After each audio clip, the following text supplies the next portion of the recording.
지난주에는 제가 여러분들에게 우리가 언제까지 기도를 해야 하는가 하는 부분을 말씀드렸습니다. 언제까지 기도해야 됩니까? 하나님의 충만한 때가 이를 때까지 기도해야 한다라고 말씀을 드렸죠. 우리가 기도할 때 하나님께서 우리가 하는 기도에 대해서 응답을 주시지 않는 듯한 그런 느낌이 들고, 다른 기도는 들으시는데 이 기도만큼은 안 들어주실 것 같다 하는 그런 느낌이 들 때가 있습니다. 도리어 기도하는 것은 고사하고 그 반대되는 그런 일들이 일어나는 듯한 그런 느낌이 들게 되면 우리 마음속에 참으로 낙담이 되게 되죠. 하지만 우리가 잊지 말아야 할 사실이 무엇입니까? 우리가 기도할 때 하나님께서는 그 기도를 반드시 듣고 계시다는 사실입니다. 우리가 느끼든 느끼지 못하든 우리가 알든 알지 못하든지 간에 하나님께서는 분명히 우리가 기도할 때 일하시고 계십니다. 그렇기 때문에 우리는 하나님의 그 충만한 때가 이를 때까지 끝까지 끊임없이 계속해서 쉬지 않고 지속해서 기도해야 하는 겁니다. 그러면 하나님의 충분한 시간이 이르렀을 때에 그 전까지는 아무런 변화가 없는 듯이 느껴지지만은 일순간의 기도의 응답이 이루어지는 것을 경험할 수 있을 것입니다. 시와 그림이라는 찬양팀이 있는데 이 찬양팀이 불렀던 곡 중에 이제 역전되리라 하는 그런 곡이 있습니다. 그 곡이 가사가 이렇습니다. 기도를 멈추지 마라. 눈앞의 상황이 마음을 눌러도 원망치 마라. 너의 입을 지켜라. 저들은 너의 입을 보고 있다. 마음을 뺏기지 말라. 내가 널 도우지 않는다는 소리에 너의 모든 게 불리해도 기도를 계속하라. 너 기도를 멈추지 마라 하면서 이렇게 말합니다. 내가 너의 모든 상황을 바로 역전시키리라. 하나님께서 역전시키신다라고 말씀하고 있습니다. 이 말을 제가 지난주에 간단한 한 문장으로 이렇게 말씀을 드렸죠. 기도는 오래지만 응답은 순간이다 라고 말씀을 드렸습니다. 한번 따라 해볼까요? 기도는 오래지만 응답은 순간이다. 그렇기 때문에 우리는 뭐 해야 돼요? 기도를 멈추지 말아야 합니다. 끝까지 붙들고 기도해서 하나님께서 정말로 살아계시다는 것이 우리의 기도를 통해서 나타나서 하나님께 영광 돌리는 우리가 되기를 소원합니다. 오늘은 그러면 우리가 기도할 때 기도의 내용은 어떤 기도의 내용으로 기도해야 되는가 하는 그 부분을 살펴보겠습니다. 기도는 우리가 가지고 있는 소원을 이루어 달라고 하나님께 비는 행동입니다. 과거에 우리나라 사람들이 가지고 있던 잘못된 신앙의 모습의 한 가지가 기복적인 신앙, 그렇게 보통 사람들이 많이 이야기했습니다. 기복이라는 말은 한자로 복을 빌다 하는 그런 뜻입니다. 복을 비는 신앙생활, 이것이 잘못되었다 하는 그런 말들을 참 많이 했습니다. 자기 가족이, 자기 자신이, 자기 가문이, 자기 자식들이 어쨌든지 복받기를 원한다 하는 그런 기도의 제목만 가지고 기도하는 모습을 꼬집은 것이다 라고 그렇게 말을 할 수 있습니다. 우리나라 사람들이 복을 굉장히 좋아하죠. 그래서 과거에는 숟가락에도 또 젓가락에도 그릇에도 또 이불에도 베개에도 온 데다 복자가 많이 새겨졌던 때가 있었습니다. 코가 굉장히 크다. 아이고 저 코는 복코다. 얼굴에 점이 한 개 큰 게 있으면 뭐라고 이야기합니까? 복점이다. 이런 말을 합니다. 그죠? 그래서 이 복이라는 것을 갖다 붙이기 좋아하고 복받기를 굉장히 좋아해서 처마 끝에다가 처마 밑에다가 조리도 달아놓죠. 그죠? 뭐라고 그럽니까? 복조리. 귀신이 들어오다가 그 복조리에 있는 그 구멍 새다가 밤새워서 귀신이 못 들어온다 하는 그런 생각을 가지고 그런 것도 걸어놓기도 했습니다. 전도할 때도 과거에는 예수님 믿으면 복 받습니다. 이렇게 전도를 많이 했죠. 그래서 온통 기도의 제목이 가정의 복, 개인의 복, 교회의 복, 가문의 복 이런 것들이 임하기를 간절히 소원해서 기도했던 때가 있었습니다. 그렇다면 과연 이 기도가 잘못된 것이냐? 잘못된 것은 아닙니다. 이거 자체가 잘못된 것은 아니고 하나님 알지 못하고 무조건 복 달라고 기도하는 것은 하나님 알지 못하는 사람들이 기도하는 것과 똑같습니다. 새벽에 깨끗한 물 한 잔 떠놓고 또 쌀 위에다가 초 하나 꽂아가지고 손을 비비면서 열심히 비는 것하고 또 하나님을 제대로 알지 못하고 복만 달라고 기도하는 것은 별반 다를 것이 없습니다. 하지만 우리는 어떻게 기도하고 있습니까? 우선 우리는 기도의 대상이 누구인지 명확하게 알고 기도합니다. 누구한테 기도합니까?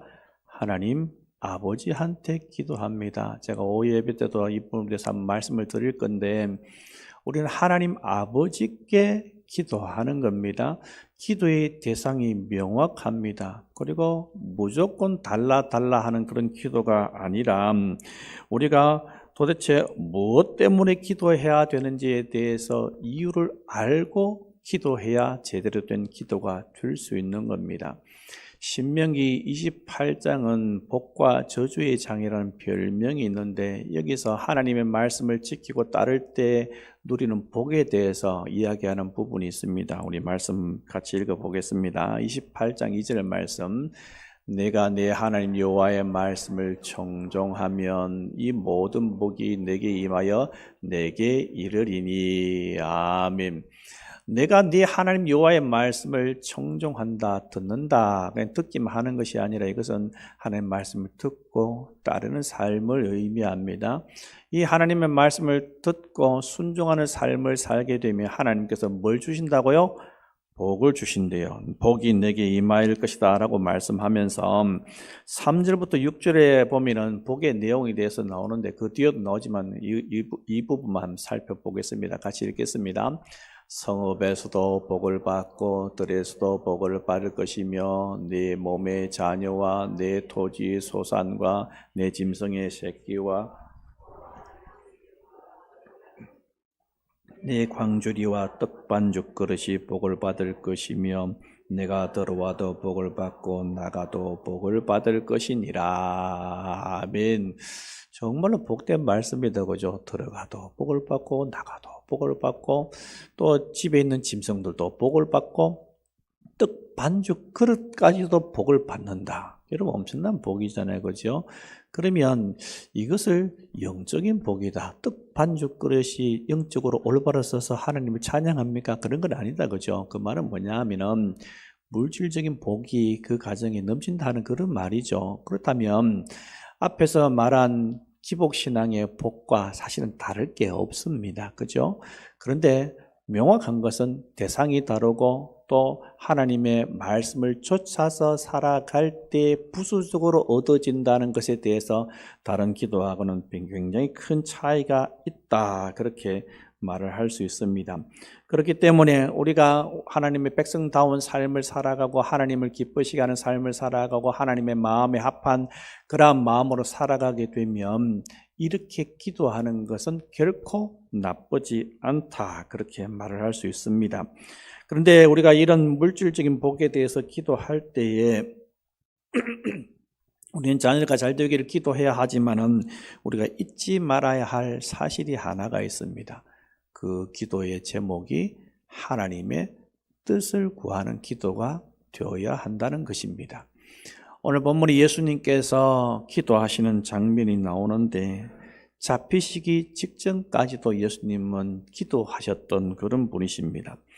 그 당시에 예수님의 마음의 상태가 어떠한지에 대해서 37절에 말씀하고 있는데 우리 37절 말씀 같이 읽어보겠습니다. 베드로와 세베대의 두 아들을 데리고 가실새 고민하고 슬퍼하사.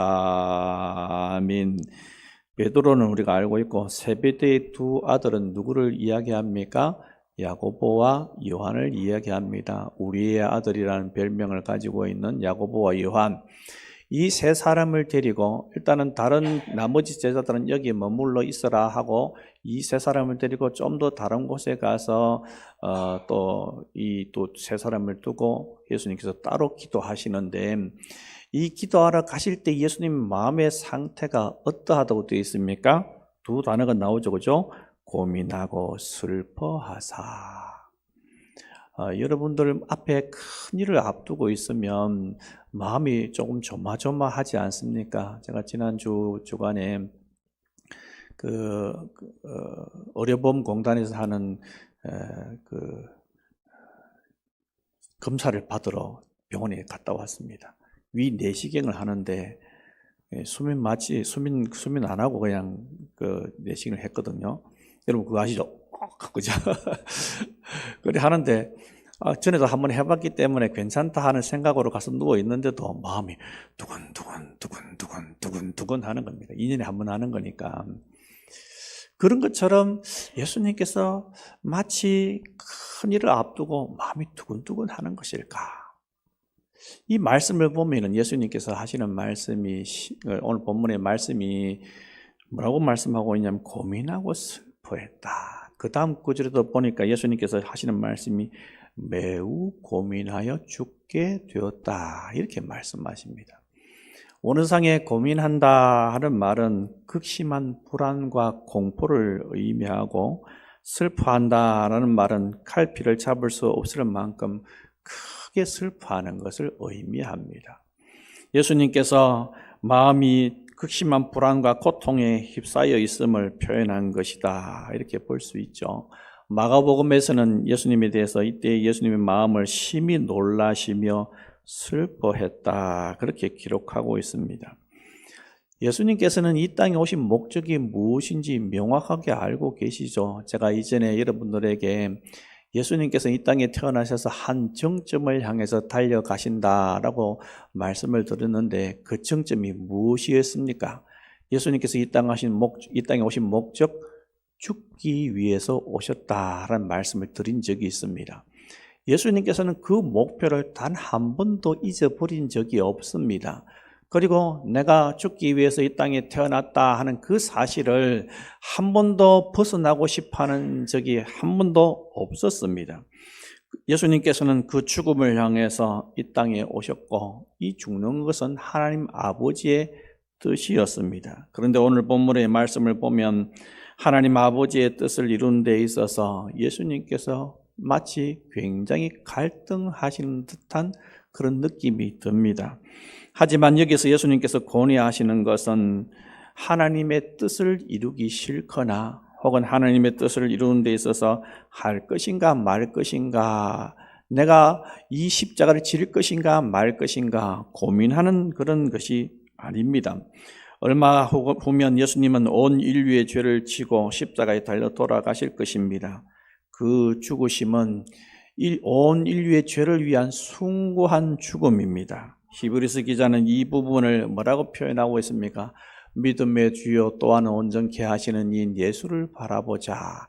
그는 그 앞에 있는 기쁨을 위하여 십자가를 참으사 부끄러움을 개의치 아니하셨더니 하나님 보좌 우편에 앉으셨다, 그렇게 말씀하고 있습니다.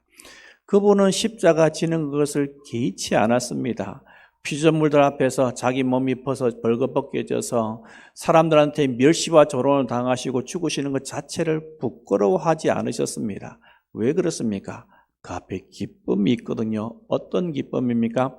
다시 살아난다는 그런 기쁨이 아니라 당신이 죽으심으로 말미암아 이 땅에 있는 많은 하나님의 백성들이 다시 새롭게 될 수 있다는 것, 그 사람들이 자신이 죽으심을 바라보고 하나님 나라를 소망할 수 있게 된다는 것, 이 세상 속에서 멸망을 향해서 달려가던 사람들이 예수님의 그 십자가 때문에 자신의 죄의 문제가 해결함 받고 하나님의 백성이 될 수 있다는 것, 그 기쁨이 예수님께는 있었습니다.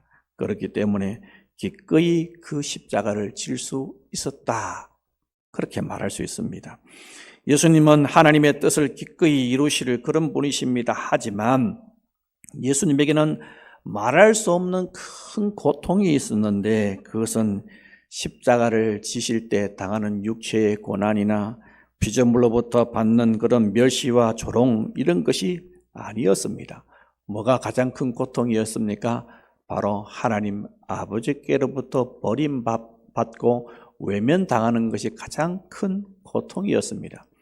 저도 이 부분에 대해서 제가 말씀드린 적이 있을 겁니다. 예수님께서 십자가상에서 7가지 말씀을 하시는데 그 말씀들 가운데 가장 비참한 말이 있습니다. 내가 목마르다. 얼마나 목말랐겠습니까? 피는 흐르고 있고 그리고 등은 썰려서 아프고 손목은 너무너무 몸무게 지탱하느라고 손목이 너무 아프고 또 발목도 몸무게를 지탱하느라 얼마나 아팠겠습니까?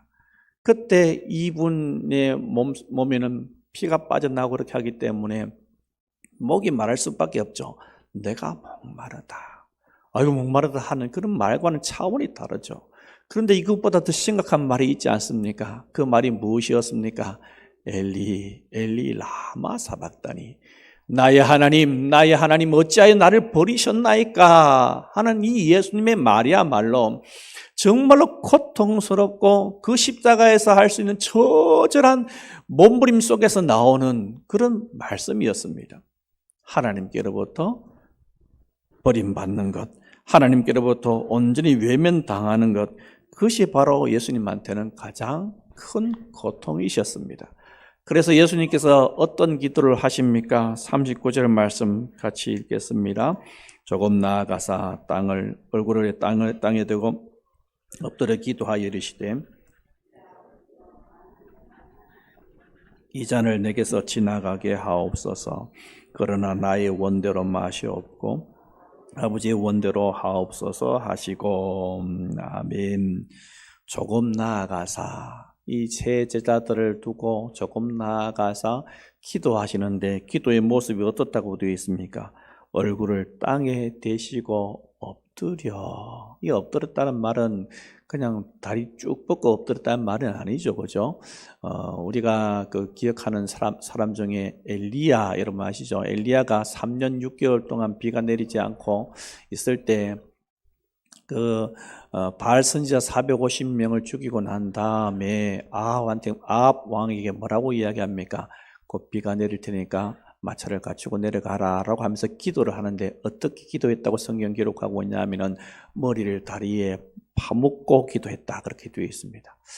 사실은 저는 그렇게 안 됩니다. 배가 아무나 많이 나와서 그런 것 같은데 머리를 다리 사이에 파묻고 다리 사이에 파묻었다는 것은 뭐예요? 바로 땅에 그의 얼굴이 맞닿았다 그 말입니다. 그런 것처럼 예수님께서 엎드려서 얼굴을 땅에 대시고 기도하고 계십니다. 그만큼 간절하다는 것이죠. 그만큼 당신이 지금 곧 당할 그 어려움과 고통이, 하나님께로부터 버림받는 그 고통이 굉장히 마음적으로 크다는 것입니다. 그렇게 기도하시면서 뭐라고 기도하십니까? 아버지, 할만하시거든 이 잔을 내게서 지나가게 해 주십시오. 이 잔이 무엇입니까? 하나님의 진노의 잔입니다. 이 하나님의 진노의 잔은 어떤 것입니까? 지은 죄가 있는 사람들이 죽어야만 하는, 마땅히 죽어야 하는 하나님의 그 진노의 잔. 이 잔이 한두 사람의 것이 아니라 온 인류가 지은 그 모든 죄악들이 다 담겨 있는 그 진노의 잔. 그래서 죽고 또 죽어야 마땅한 그 진노의 잔을 예수님께서 마십니다. 그런데 이 진노의 잔을 마시기 위해서는 하나님께로부터 철저하게 버림을 받아야 합니다. 이 철저하게 버림받는 고통이 얼마나 큰지, 아버지 할만하시거든 이 잔을 내 앞에서 좀 지나가게 해 주십시오. 하지만 내 원대로 마시고 아버지의 원대로 되기를 원합니다 라고 하나님께서는 기도하고 계십니다. 이렇게 동일한 말씀으로 3번을 기도하시는데 기도 3번을 하시고 난 다음에 제사장들이 보낸 그런 군인들에 의해서 잡혀가십니다. 우리가 기도한다는 것은 우리의 뜻을 관철시키기 위해서 하는 것이 기도가 아닙니다. 하나님 복 주시옵소서, 복 주시옵소서. 마치 예수님의 등 뒤로 가가지고 팔을 꺾으면서 복 주시옵소서. 안 주면 안 된다. 복 주시옵소서. 마치 이렇게 하는 것처럼 그렇게 복을 비는 것은 하나님께서 원하시는 기도가 아닙니다. 우리가 하는 기도는 우리의 뜻을 관철시키는 것이 아니라 하나님께서 원하시는 뜻이 무엇인지 분별하는 것이 기도입니다. 기도가 깊어지면 깊어질수록 내 뜻이 아니라 하나님의 뜻이 이루어지기를 소원한다는 그런 마음이 내 마음속에 가득 차게 되어 있습니다. 하나님, 제가 이것을 원하지만 하나님 이거 말고요. 하나님의 뜻이 이루어졌으면 좋겠습니다. 하나님의 뜻이 이루어졌으면 좋겠다 하는 그런 마음이 마음속에서부터 올라오게 되어 있습니다. 예수님께서도 주기도문에서 뭐라고 가르치고 계십니까?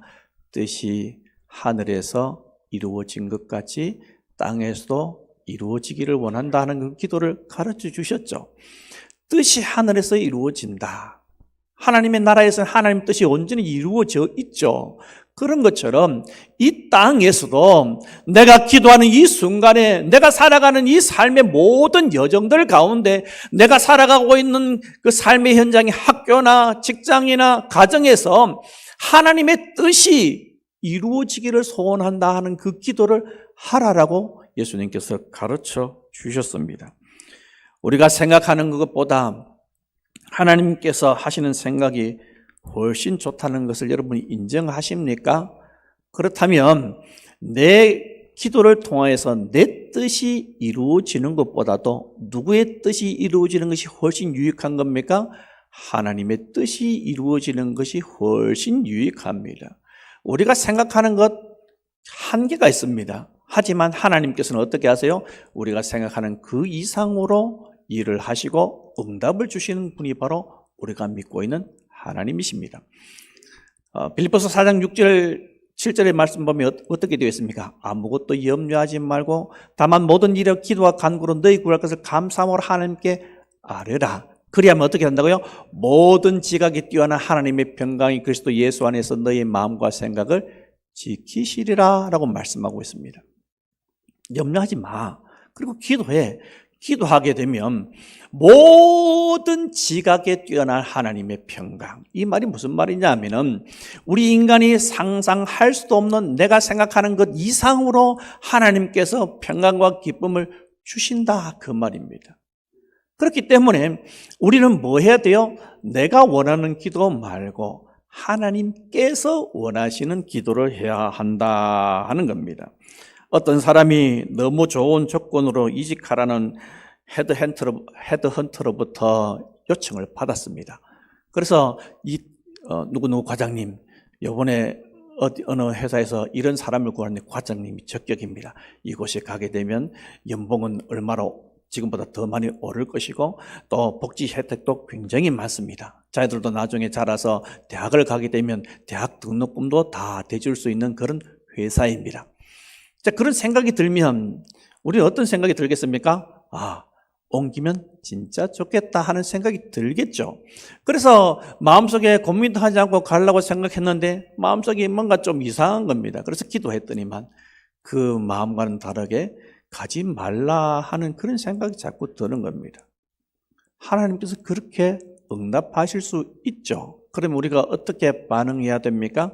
하나님, 제가 정말로 가고 싶지만 하나님께서 아니라고 하면 아닙니다 라고 하면서 하나님의 그 뜻에 순종할 수 있는 사람이 되어야 합니다. 왜냐하면 우리는 이 세상을 살아갈 때 내 뜻을 이루기 위해서 하나님께서 이 세상에 나를 보내신 것이 아니라 하나님의 뜻을 이루기 위해서 하나님께서 우리를 보내셨다는 것을 우리는 알아야 합니다. 우리가 살아가는 목적이 무엇입니까? 내 행복, 내 가정의 행복, 내 자녀들의 행복을 위해서 우리가 살아가는 것이 아닙니다. 무엇을 위해서 우리가 살아가기 위해서 부름을 받았습니까? 하나님의 뜻을 이루기 위해서, 하나님의 영광을 드러내기 위해서 우리는 부름받은 그런 존재들입니다. 그렇다면 우리가 기도할 때 어떻게 해야겠습니까? 하나님께서 원하시는 뜻을 구하고 하나님의 뜻대로 순종하고자 하는 그런 마음을 가지고 우리가 기도해야 하는 겁니다.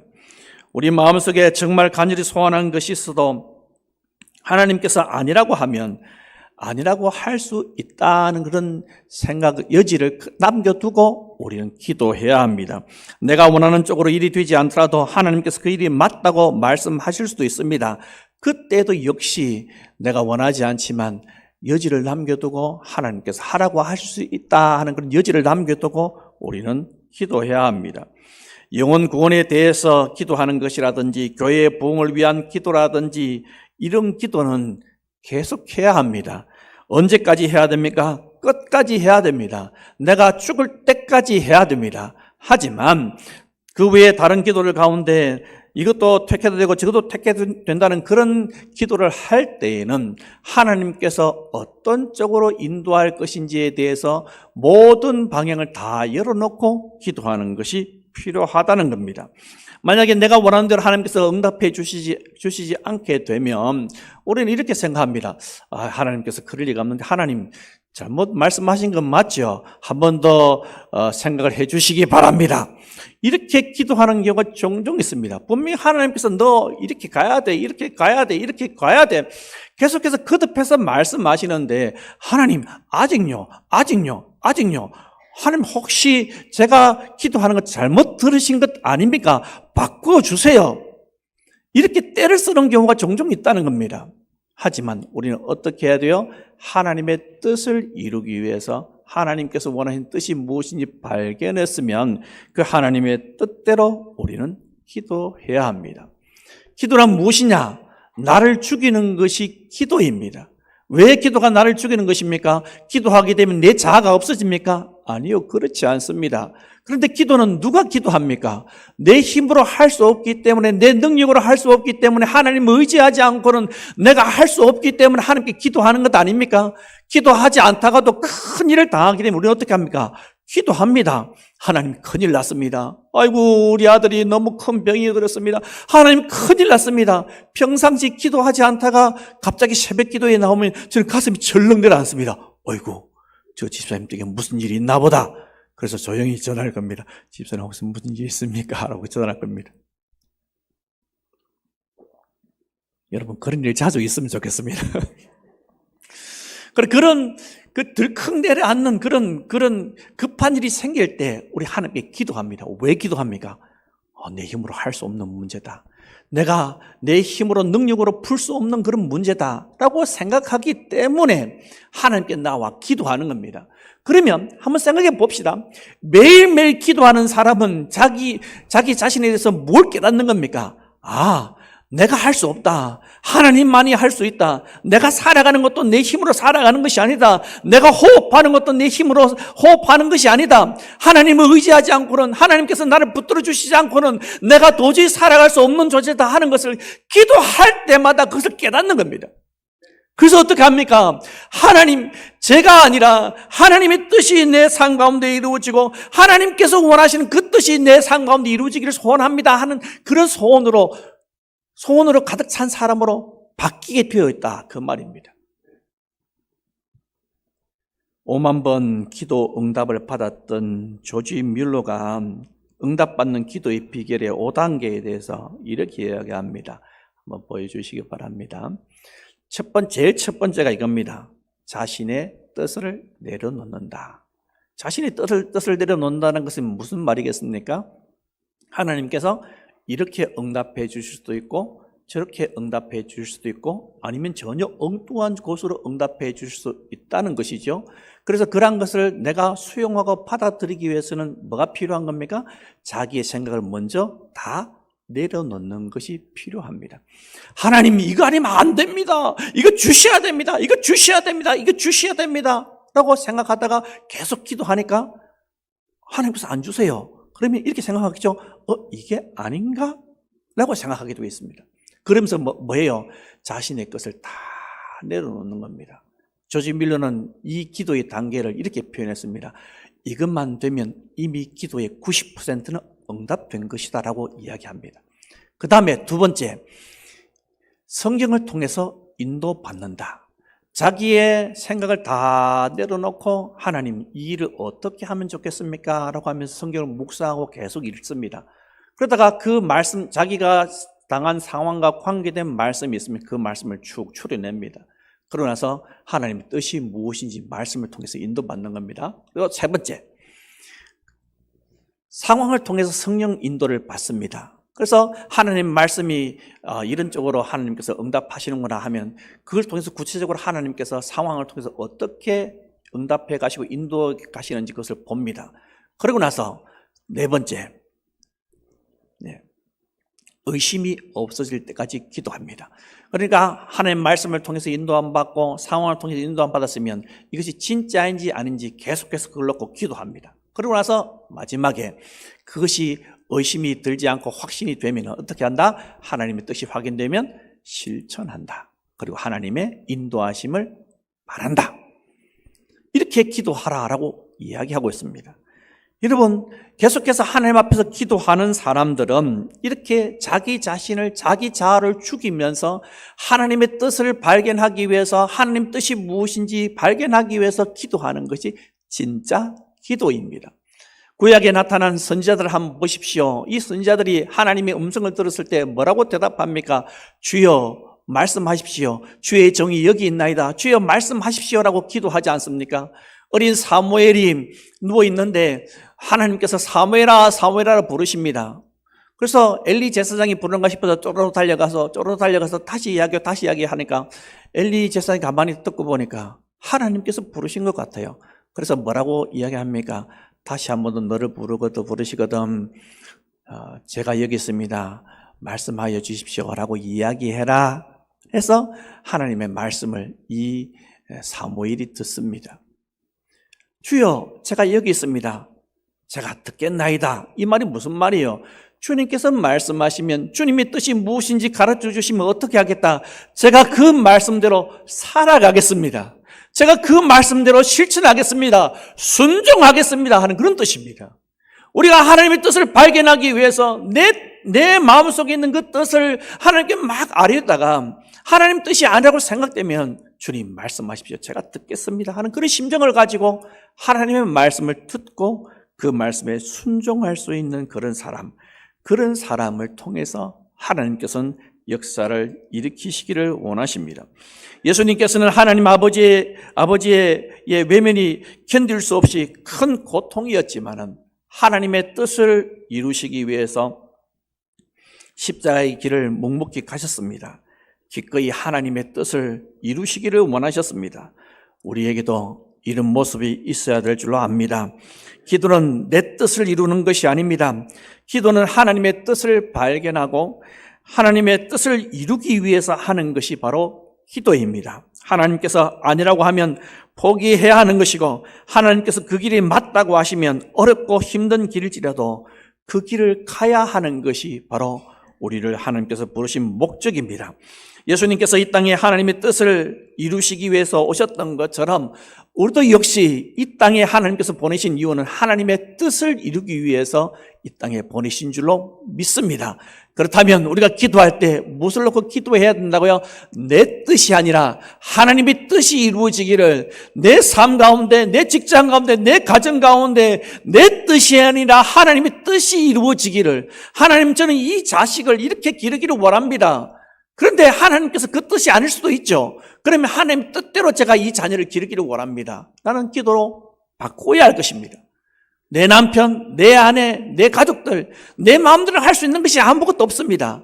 이 기도를 통해서 오로지 하나님의 뜻만이 선명하게 서기를 소원합니다 하는 그런 마음을 가지고 기도하시고 우리가 기도를 통해서 하나님의 뜻을 분명하게 이루어서 하나님의 기쁨이 되는 하나님께 영광 돌리는 우리가 되기를 간절히 소원합니다.